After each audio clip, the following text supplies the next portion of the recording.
The most dangerous kind of love is the one that never asks to be returned. Ethan Vercetti did not believe in love, not in the way other men did. In his world, love was either a weakness or a distraction, and he had survived too long to afford either. He stood at the center of his penthouse office, city lights stretching beneath him like a quiet submission. Everything below obeyed systems he controlled. Markets, men, movement, even fear. But not her. Olivia Carter was not part of his system. She never had been. And that was the problem he never named. I had seen her presence in his orbit for years, though never acknowledged directly. She was always there in the margins, bringing documents, leaving reports, stepping out of rooms before he entered them fully. A ghost with intention, a constant he refused to compute. She's still here, one of his men asked quietly one evening, noticing her outside the glass corridor. Ethan didn't look. She works nearby, he said flatly. That was the end of it. At least for him. But not for her. Olivia Carter had learned long ago how to exist without being seen, yet still remained close enough to feel everything. She did not speak to him unless spoken to. She did not ask for space she was never given. And still, she stayed. I remember once hearing her voice, not directed at him, but at someone else in the hallway. Soft, controlled, almost careful, like she had trained herself to make silence comfortable for others. You shouldn't stay late, she said to a junior worker. A simple sentence. But even then, something about it lingered longer than it should have. Ethan heard it once. Only once. He did not turn around, but his steps slowed for half a second before continuing forward. That was the only evidence anyone had that she affected him at all. Years passed like that. Close proximity. No collision. Olivia loved him in silence, so complete it never disturbed his world. That was what made it invisible, and what made it dangerous. Because silence, when sustained long enough, becomes structure. One night, a deal collapsed in one of his offshore divisions. Nothing unusual. Betrayals happened constantly in his world. But this one required presence. A physical inspection. A correction. The building was secured before dawn. Men moved through corridors like shadows with discipline. And Olivia was there. Not as part of the operation. Not as a target. Just present in the wrong place at the wrong time. Or maybe the right one. I saw her before he did, standing near a stairwell, holding a folder too tightly, as if she had already calculated every outcome except escape. When Ethan arrived, the temperature of the space changed. It always did. People straightened. Voices disappeared. Control entered the room without announcement. His eyes scanned everything first. Then they stopped. On her. Olivia did not move. She did not lower her gaze. She simply stood there, as if waiting for a moment that had been delayed for years. You shouldn't be here, he said. Not anger. Not concern. Just correction. Olivia nodded slightly. I know, she replied. And for the first time in years, she broke her own rule of silence. Ethan studied her longer than necessary. Not because she was a threat. Not because she was important. But because something about her refusal to fear felt like a variable he had never accounted for. Leave, he said. One word. Absolute. But she didn't move immediately. Instead, she said something even softer. I always do. And in that sentence, there was no defiance. Only truth. That was the moment I realized what no one else had named yet. She had never been trying to enter his world. She had been surviving inside its edge. Quietly. Patiently. Without asking for anything in return. And Ethan Vercetti, man who controlled everything he could name, had never once realized that the only thing he could not control was already standing closer than anyone else ever dared to be. Keycap 1xa with a cutesy in motif tuda. She loved the Mafia boss in silence for years, until he finally said, You're mine. Direct hit motif CHNH. Backhand index pointing right DNG3. Possession and power. Chiem Hugh and Gwen Luke. Heavy checkmark KTHBPH. Dang 7. Emotional reversal / power shift Dang 8. Redemption arc. Chuak Loikam Suck. Utafu. Silent obsession, delayed confession, ownership, trigger brain, bien chite motif. Mot Kogai Utam, Ong Trum Mafia Trong, Im Lang Sut Nunam. Loan Dung Nguai Gwen Luke Kwaon.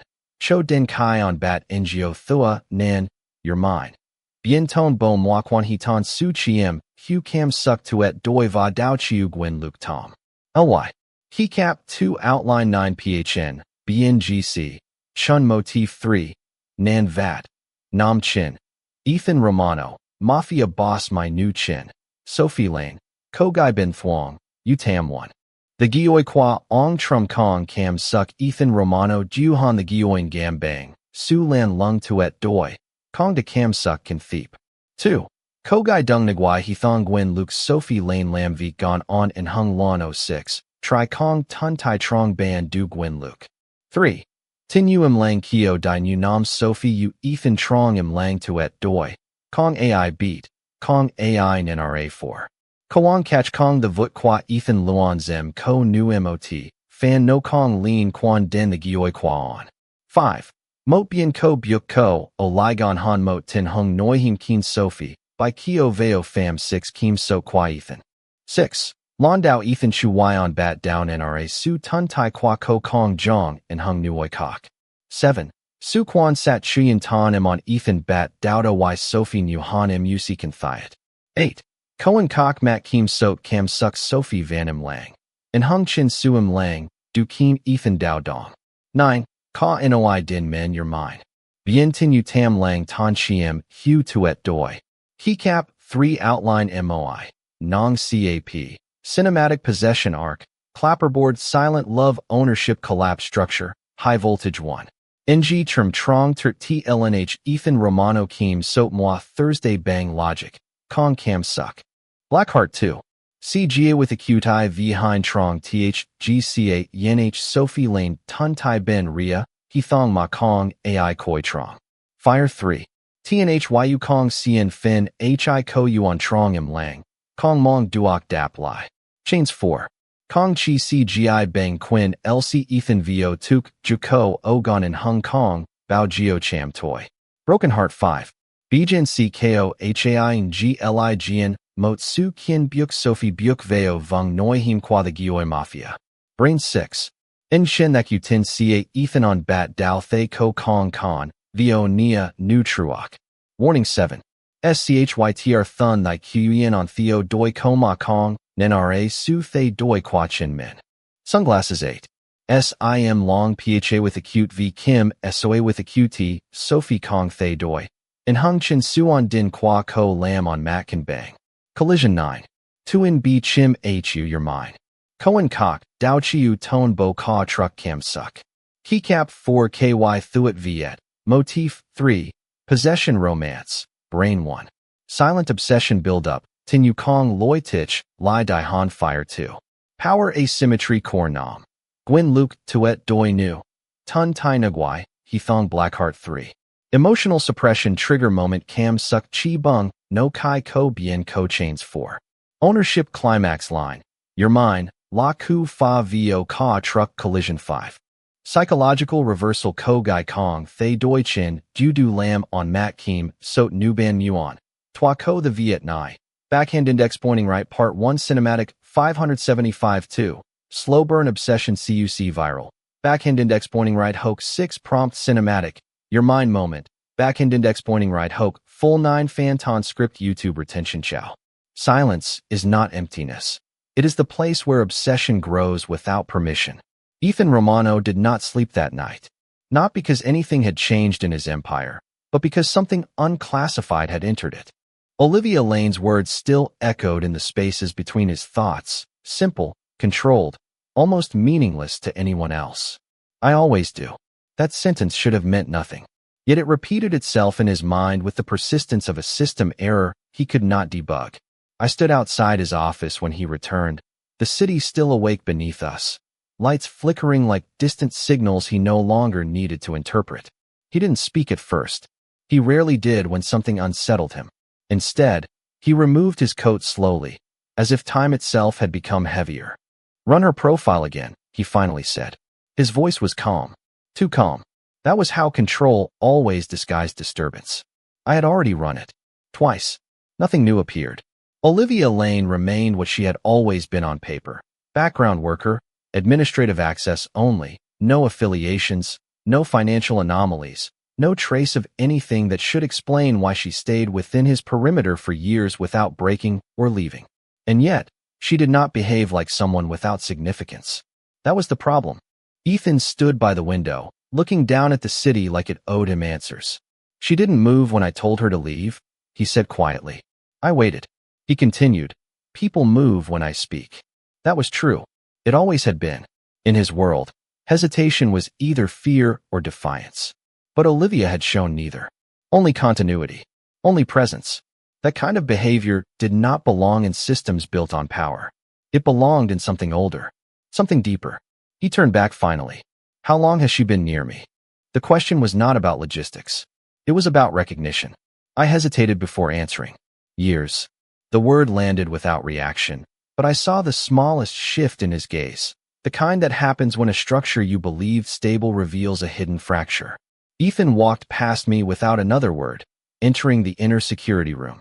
Screens lit up instantly at his command, displaying movement logs, access points, corridor feeds for months, then years.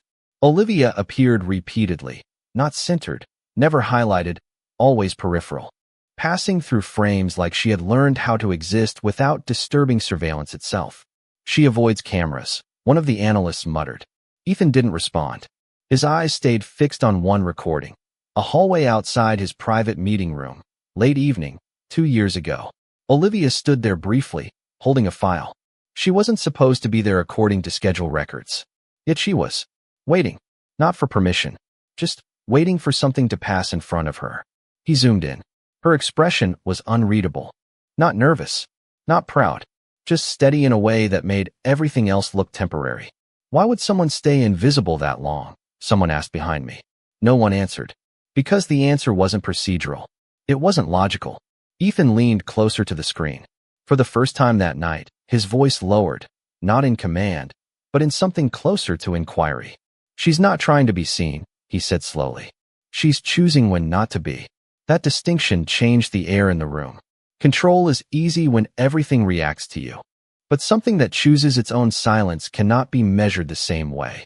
Ethan straightened, expression unreadable again, but not unchanged. Find out who she protects, he said. I frowned slightly. Protects? He didn't look away from the screen. No one survives this close to me for years without a reason. And for the first time, the possibility entered the room like a quiet intrusion. Olivia Lane had not been orbiting his world by accident. She had been holding herself inside it for something he had not yet understood. In a world built on obedience, the most terrifying thing is someone who refuses to break under pressure. The building was silent before dawn, the kind of silence that only exists when powerful men believe they are alone with their decisions. Ethan Romano stood in the lower interrogation floor, where sound died quickly and secrets tended to stay buried. Olivia Lane was not supposed to be there. That was the first fact everyone understood. The second fact was more dangerous. She was there anyway.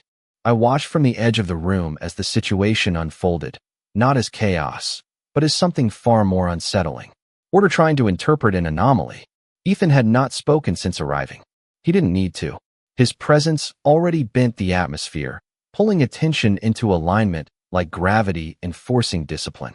2 of his men stood near the wall, guarding nothing visible, yet refusing to relax. And Olivia, she stood in the center of it all, as if the room had simply accepted her existence without permission. Her hands were empty, her posture calm, no fear in her breathing. That alone should have been impossible. Ethan finally spoke. Why is she here? Not loud, not angry, just precise. A question aimed at structure, not emotion. No one answered immediately, because no one had a clean answer. Olivia had been found during the perimeter sweep, inside a restricted access corridor that required multiple clearance levels. Yet every system log showed she had entered through a valid route. Authorized, accepted, but not explained. That contradiction had brought her here. Ethan walked closer, slowly, like he was inspecting a flaw in architecture. You were in Sector 4, he said. Olivia nodded once. Yes. That sector is restricted. I know. Her voice was steady, almost gentle, but not submissive. Ethan tilted his head slightly, studying her the way he studied men before deciding whether they were useful or finished. Who gave you access? Silence stretched. Then Olivia answered. No one. The room tightened instantly. I saw one of the guards shift his stance, hand hovering closer to his weapon. But Ethan did not react the way they expected. Instead, something quieter happened in his expression, an adjustment, not a reaction. Because no one was not a valid answer in his world. Everything had a source, a chain, a command structure. Olivia had just stepped outside that logic. Explain, he said. Olivia hesitated for the first time. Not fear. Calculation. As if choosing words carefully mattered more than protecting herself. I wasn't supposed to go there, she said finally. But I saw something that didn't match the records. A pause. So I checked. That sentence should have been irrelevant. Curiosity was not a crime in most systems. But in his world, unauthorized deviation always meant intent. Ethan stepped closer again until the distance between them became measurable only by tension. You broke protocol, he said. Olivia looked at him directly. Yes. No justification. No apology. Just acknowledgement. That honesty hit harder than defiance. Because defiance still belonged to the system, it reacted to authority. But her response did not react. It simply existed. I noticed Ethan's gaze linger longer than usual. Not on her guilt. On her certainty. On the fact that she did not try to reduce herself in his presence. Most people did. Even his strongest men adjusted their posture without thinking when he was near. Olivia did not. That absence of reaction created something new in the room. Something no one had labeled yet. Ethan circled her once, slowly. You understand what happens when people disobey in my territory? He asked. Olivia's answer came without delay. Yes. And you still did it. Yes. The simplicity of it made the air heavier. One of his men finally spoke. Boss, she might be. Ethan raised a hand slightly. The man stopped immediately. Silence returned, sharper this time. Ethan stopped in front of Olivia again. For a long moment, he said nothing. Then, quietly, almost to himself, he said, You don't behave like someone who fears consequences. Olivia's expression softened slightly, not into emotion, but recognition. Fear doesn't change what's true, she said. That was when something shifted, not in her, but in him. I saw it in the smallest change, the way Ethan's focus narrowed, not as judgment, but as attention becoming involuntary. Because in his world, people either obeyed, feared, or tried to manipulate. Olivia did none of these things. She simply continued being herself inside a structure designed to erase individuality. And for the first time, Ethan Romano was not evaluating a subject. He was trying to understand a presence that refused to translate into his language of control. He leaned slightly closer, voice lower now. You should not be able to stand here like this, he said. Olivia met his gaze without hesitation. But I am. And in that moment, the system that had defined his world for years encountered something it could not correct. Someone who did not break, did not bend, and did not ask for permission to exist inside it. The closer you get to truth in a world built on control, the more dangerous your existence becomes. The facility was never meant to feel like a place where decisions could be questioned. It was designed for obedience, for finality, for things to end quietly. But that morning, nothing ended quietly. Olivia Lane had been moved to the inner observation room. Not a cell, not a punishment chamber. A place where Ethan Romano could look at her without interruption. That alone told me the situation had shifted into something unclassified. Ethan stood behind the glass partition, hands behind his back, watching her like a problem that refused to simplify. Olivia sat at the metal table, still as always, not resisting the situation, not accepting it either, just existing within it, as if it were temporary weather. She didn't run, one of the guards muttered. No one corrected him, because it was true. She hadn't tried to escape the moment she was escorted in. That fact unsettled more people than any weapon could. Ethan finally entered the room alone. The door sealed behind him with a soft mechanical certainty. No entourage, no distance, just him and her. I remained outside the glass, watching through reflection and distortion, where truth often becomes harder to interpret. Ethan pulled out the chair opposite her, but didn't sit immediately. He studied her first, as if recalibrating his understanding of reality. You were taken from a restricted sector, he said. Olivia looked up at him. Calm. I wasn't taken, she replied. I was brought here. That correction should have been irrelevant. But Ethan paused slightly, as if the distinction mattered more than it should. He finally sat. Silence stretched between them, not empty, but structured. Olivia had always been silent, but this was different. This silence was shared, controlled by neither side. You keep appearing where you don't belong, Ethan said. Olivia's expression didn't change. Or maybe I belong where I am not supposed to be seen. That sentence landed differently. Not as defiance. As observation. Ethan leaned forward slightly, elbows near the edge of the table. You understand the rules of my world? He asked. Olivia nodded once. Yes. Then you understand consequences. Another nod. Yes. Yet you still break them. A pause. Longer this time. Then Olivia said quietly, I don't break them for attention. That answer shifted the air again. Because attention was the currency of his world. Everything revolved around it. Fear, loyalty, survival. But she had removed herself from that economy entirely. Ethan studied her face longer than usual. Not searching for guilt. Searching for motive. Why? He asked simply. The question was not procedural anymore. It was personal. Olivia hesitated for the first time since this began. Not fear. Memory. Because something in your system was wrong, she said finally. And I needed to confirm it myself. Ethan's eyes narrowed slightly. My system doesn't contain errors that require civilian inspection. Olivia didn't flinch. Then maybe that's the first error. The room went still in a way that felt heavier than silence. Because she had just done something no one in his world was allowed to do. She had questioned the architecture of his authority without seeking permission to survive the response. Ethan stood slowly. He walked around the table once, not breaking eye contact. The movement was controlled, deliberate, like he was circling a conclusion he didn't want to reach too quickly. You think you saw something wrong in my operation, he said. Olivia replied softly, I know I did. That certainty again. Unfiltered.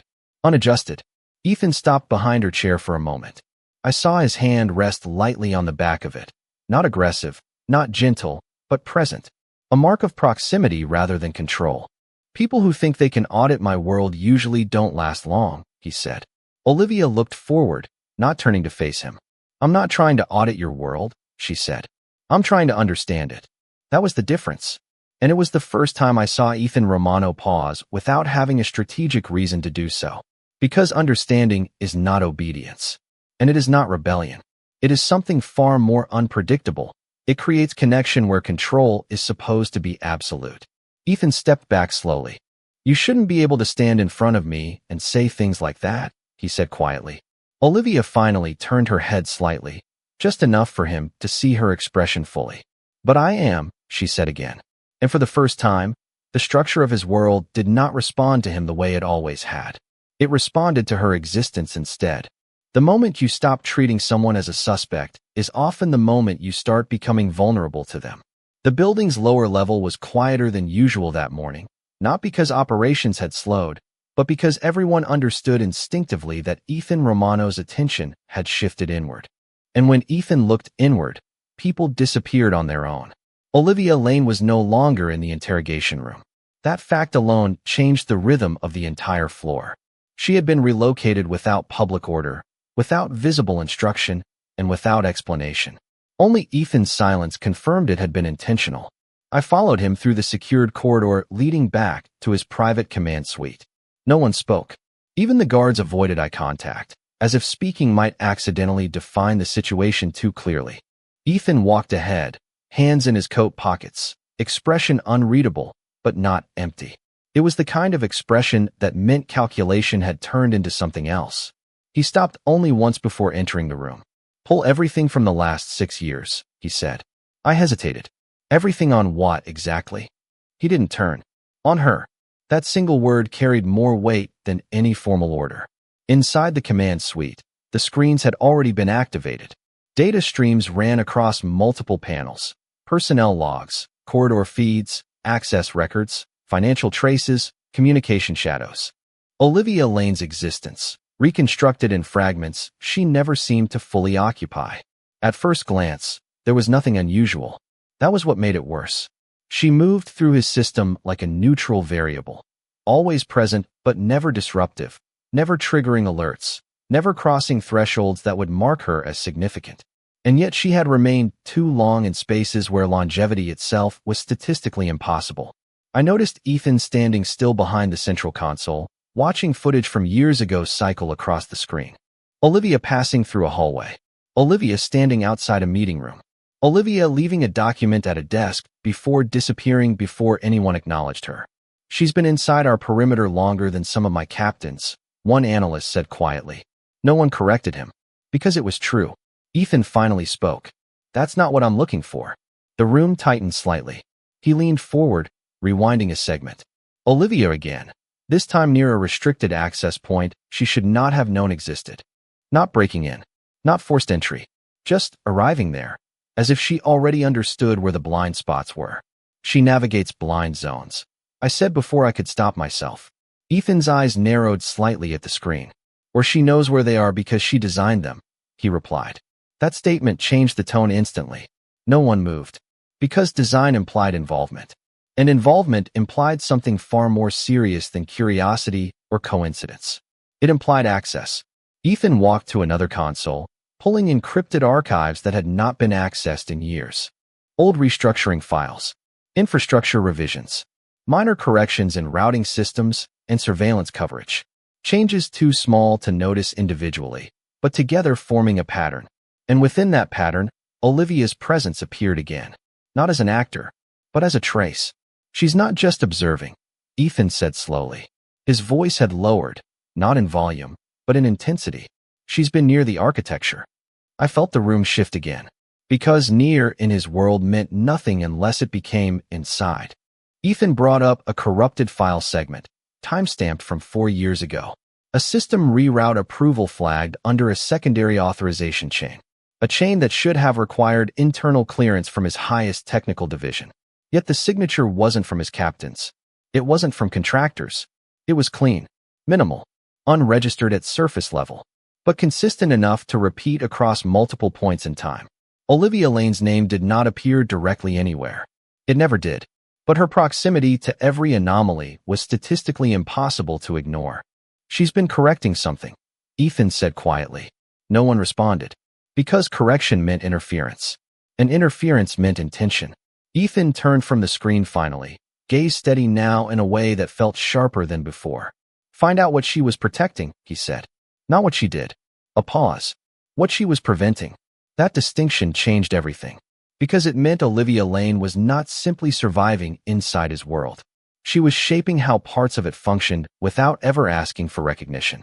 And the most dangerous realization was not that she might have influence. It was that she had never once tried to claim it. Control is never truly lost in a system like his. It only changes where it is silently contested. Ethan Romano did not return to the command floor after the data review. Instead, he remained inside the inner suite, where the walls were designed to absorb sound and prevent decisions from being influenced by anything outside the room. But today, even that design felt insufficient. Olivia Lane had not spoken in hours, yet her silence was no longer passive. It felt structured, as if it carried its own intention.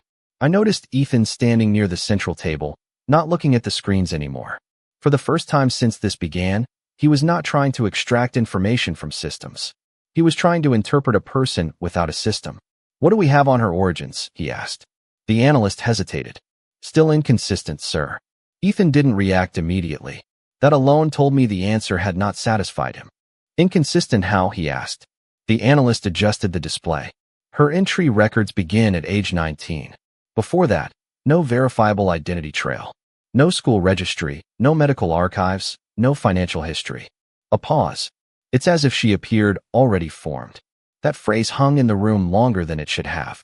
Ethan's eyes narrowed slightly. That's impossible, he said, not as denial, but as evaluation. Olivia Lane was not in the interrogation room now. She was being held in a secondary secured space under observation protocols that were never usually activated for someone without confirmed threat classification. And yet she remained under full internal surveillance. Ethan finally moved. He approached the main console and brought up the earliest trace point they had, a low-resolution corridor feed from years ago.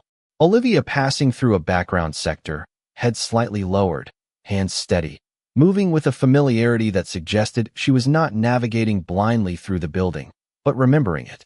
She's been inside long before we registered her, I said quietly before I could stop myself. Ethan didn't correct me. That was unusual. Instead, he replayed another segment. And another. Each clip showing the same pattern. Olivia appearing near structural points of the organization that should have been inaccessible to someone with her recorded clearance. Not inside operations, not part of command, but always near transitions, places where decisions were executed, rerouted, or erased. She doesn't interact with the system, Ethan said slowly. She intersects with it. No one spoke, because that distinction mattered more than it should have. Interaction implied participation.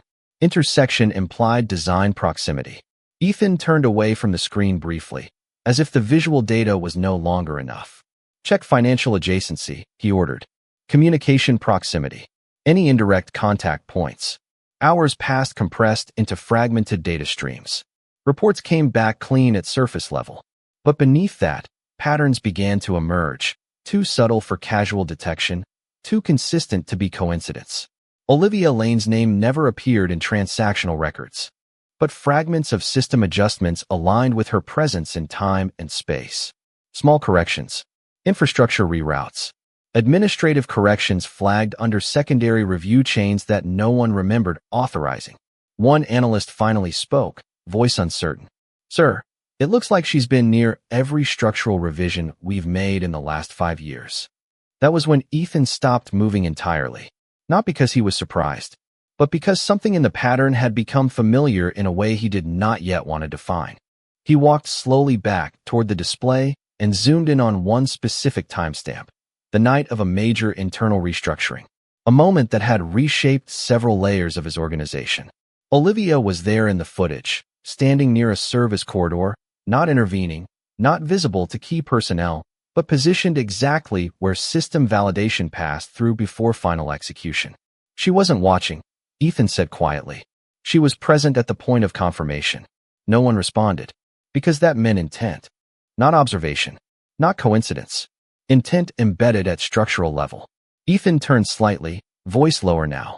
"Find out who she was there for," he said. A pause. Or what she was protecting from us.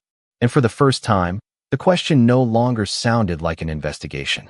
It sounded like the beginning of recognition that Olivia Lane had never been outside his world at all.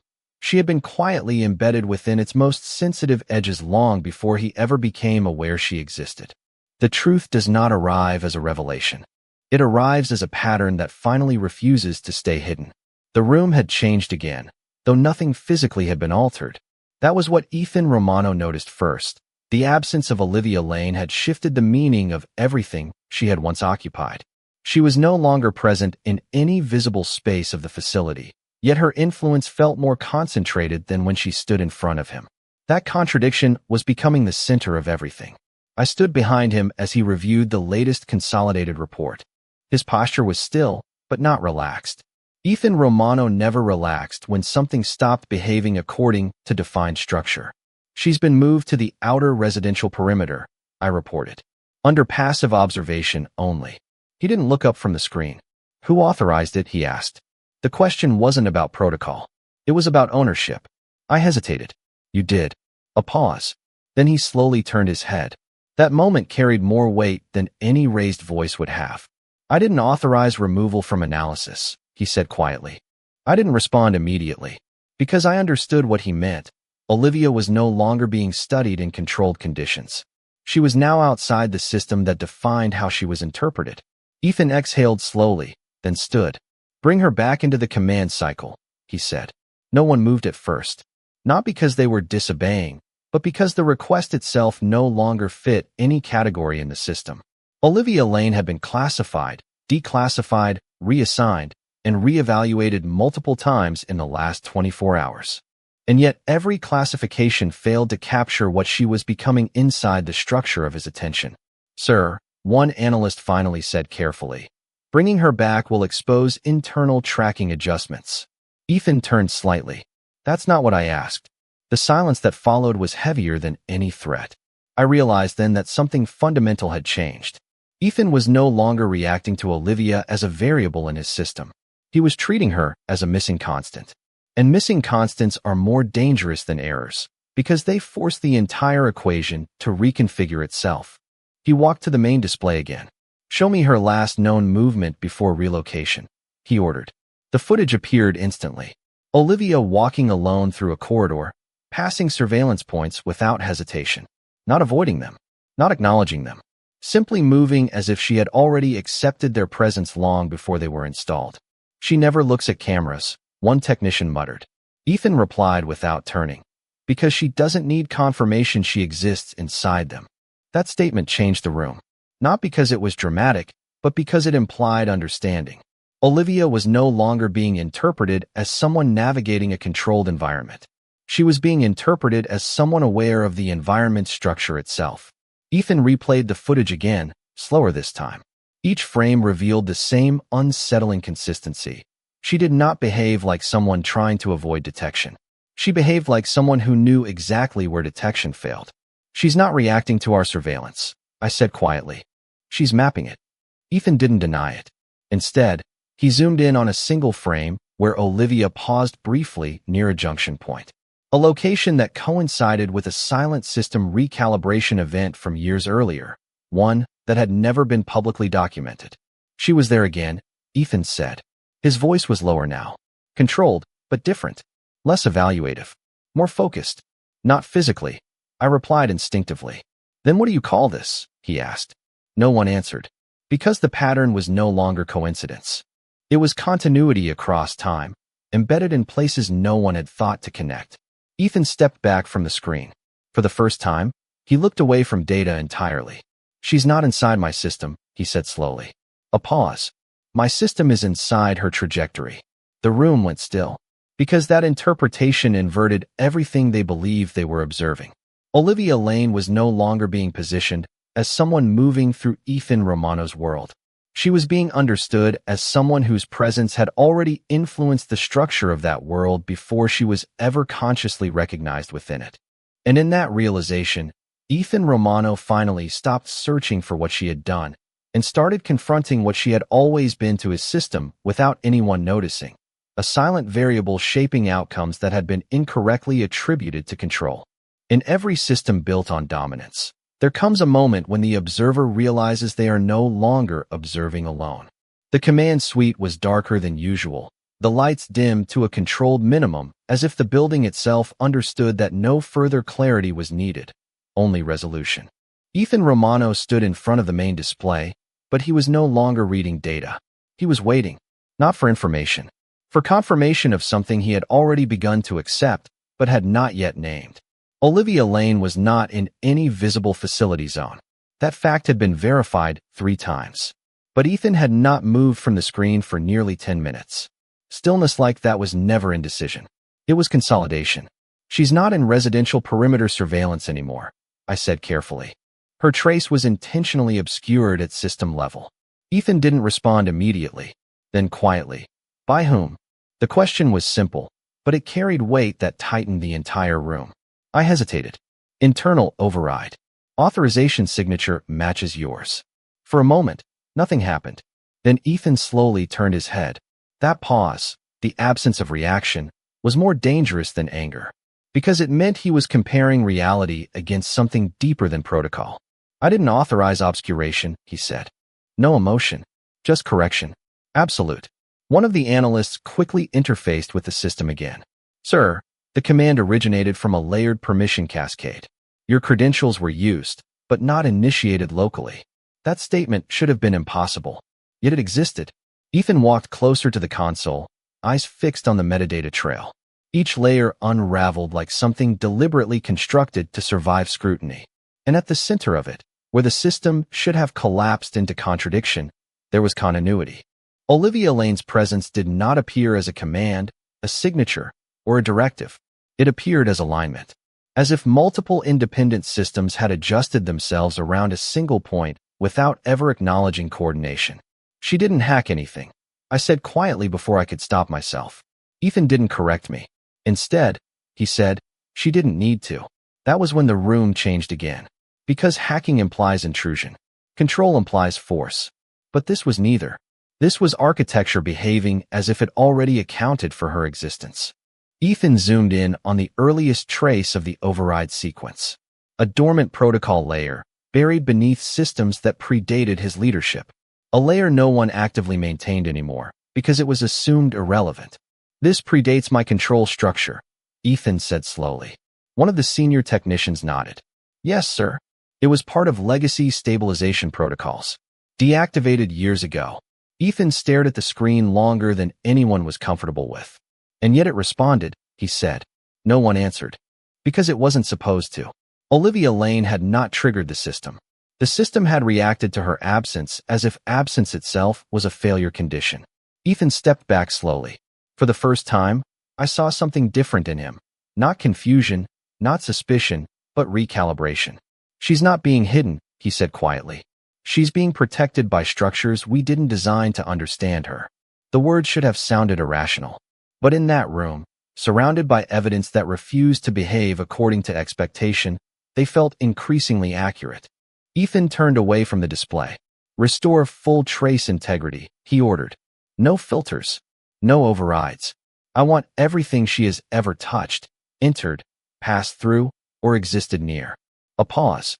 And if the system refuses, he stopped, then added more quietly. Tell me what it is choosing to protect. That was the final shift. Because at that moment, Olivia Lane was no longer an anomaly in Ethan Romano's world.